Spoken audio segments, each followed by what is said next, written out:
목숨을 건 동진이의 실험.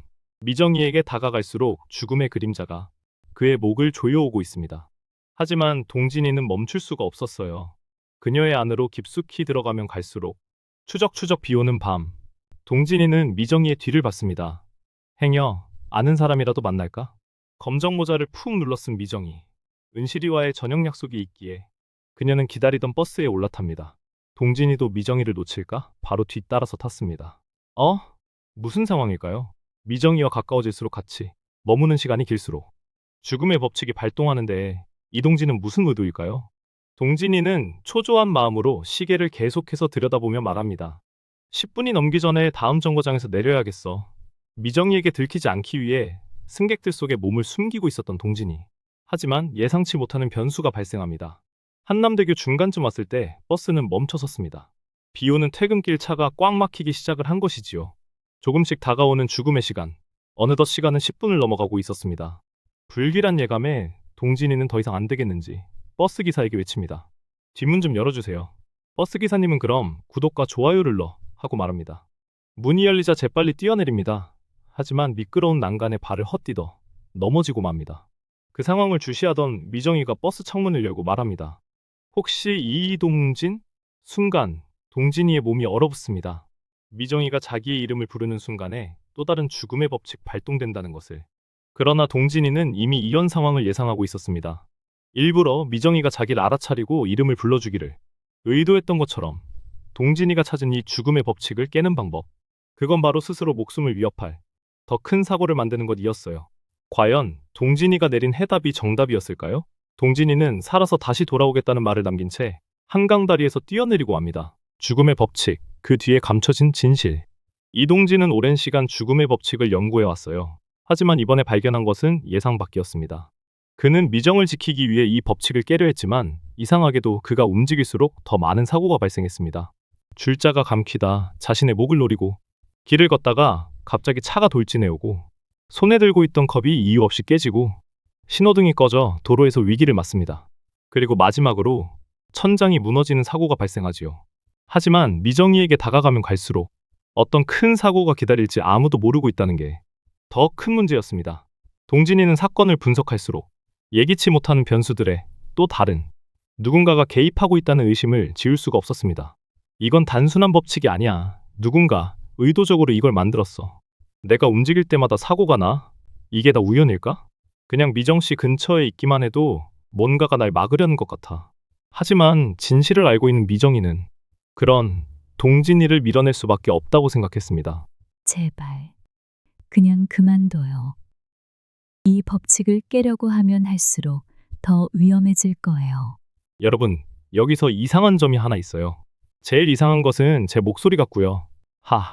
죽음의 법칙이란 게 정말 존재한다면 이동진이 미정을 분석한다고 해서 사고가 더 많아질 이유가 없죠. 그런데 지금 누군가가 마치 법칙을 의도적으로 유지하고 있다는 느낌이 들지 않나요? 한강 다리에서 뛰어내린 이동진은 신고를 받고 달려온 김중혁에게 가까스로 구해지게 됩니다. 병원 응급실에서 깨어난 이동진. 목숨을 건 도박이 실패로 끝났다는 것을 직감하는 순간이었어요. 김중혁이 발견한 단서, 사라진 진실. 그 시각 김중혁은 혼자서 CCTV를 돌려보고 있었습니다. 무심코 넘기던 장면에서 그는 멈춰섭니다. 그날 이동진이 사고를 당하던 순간. 그러나 화면이 갑자기 끊깁니다. 뭐야? 왜 딱 여기서 끊기지? CCTV가 망가졌다고? 이건 누군가 일부러 지운 거야. 왜 하필 그 순간에 CCTV 화면이 꺼졌을까요? 정말 우연일까요? 저는 오히려 이 장면이 단순한 사고가 아니라 누군가가 이동진을 감시하고 있다는 증거 같아요. 김중혁은 모니터를 응시한 채 입술을 꾹 깨뭅니다. 이동진, 너 지금 무서운 걸 건드리고 있어. 죽음의 법칙을 깨려는 이동진. 그리고 또 다른 경고. 이동진은 포기하지 않았어요. 그는 다시 자료를 분석하며 법칙의 빈틈을 찾으려 했지만 오히려 사고는 점점 더 심각해졌습니다.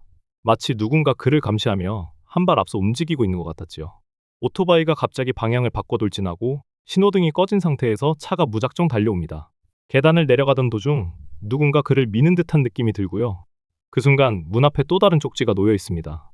쪽지 내용엔 넌 끝이야 라고 적혀 있습니다. 그리고 어두운 방 안에서 누군가 사진을 불태웁니다. 사진 속 인물은 바로 이동진. 어디선가 의문의 낮은 목소리가 들립니다. 이제 너도 예외는 아니야. 여러분, 누가 이런 메시지를 남긴 걸까요? 마치 이 법칙이 깨지지 않도록 누군가가 철저하게 지키고 있는 것 같지 않나요? 그렇다면 진짜 마녀는 따로 있는 걸까요? 박미정, 그녀를 지키려는 자와 없애려는 자. 한편 박미정은 계속해서 누군가가 자신을 지켜보고 있다는 느낌을 받고 있었습니다. 창밖에서 느껴지는 시선, 문 앞에 놓인 쪽지들. 누군가 그녀를 감시하고 있었어요. 쪽지 내용에는 마녀는 끝나야 해 라고 적혀 있습니다. 그가 너를 구할 수 있을까? 왜 나한테 이런 일이 계속 벌어지는 거야? 이동진 씨도 위험해질 거예요. 그냥 날 떠나줘요. 미정이가 불안감에 외칩니다. 미정을 지켜보는 사람이 단순한 스토커일까요? 아니면 법칙을 유지하려는 또 다른 존재일까요? 여러분은 어떻게 생각하세요? 이제 이동진은 마지막 퍼즐을 맞추기 위해 한 장소를 찾아갑니다. 그곳은 바로 과거 미정이 죽음의 법칙을 피하려 했던 장소였어요. 그날 이후 그녀의 삶은 완전히 달라졌고 이곳은 아무도 찾지 않는 금기된 장소가 되었습니다. 낡은 건물, 금방이라도 무너질 듯한 벽. 이동진은 조심스럽게 안으로 발을 들입니다. 바닥에는 오래된 책과 문서들이 널려 있고 먼지 냄새가 코를 찌르고요. 여기서 무슨 일이 있었던 거야? 그가 바닥에 놓인 종이더미를 뒤적이자 낡은 수첩 하나가 발견됩니다. 수첩 속엔 내가 사랑하는 사람은 죽지 않는다고 적혀 있습니다. 여러분, 이 문장을 보세요.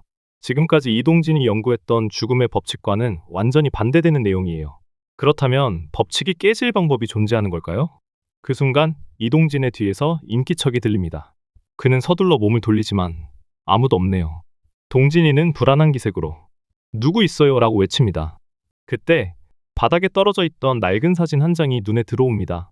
사진 속에는 미정과 익숙한 얼굴의 남자가 함께 서 있었어요. 그러나 이 모든 것이 끝난 것은 아니었습니다. 어두운 방, 희미한 조명 아래에서 누군가 사진을 태우고 있습니다. 그 사진 속 인물은 바로 이동진이었어요. 또 어디선가 들려오는 낮은 목소리. 이제 너도 예외는 아니야. 타들어가는 사진. 검은재로 변해가는 이동진의 얼굴. 그리고 마침내 의문의 목소리가 다시 들립니다. 곧 모든 것이 끝날 거야. 모든 퍼즐이 맞춰지려는 순간 가장 큰 위기가 찾아온다. 어둠이 깔린 공간. 천장에서 균열이 생기더니 갑자기 거대한 파편이 떨어집니다. 순식간에 무너진 잔해 속에서 이동진이 바닥에 쓰러집니다. 피가 흘러내리고 그의 시야는 점점 흐려집니다.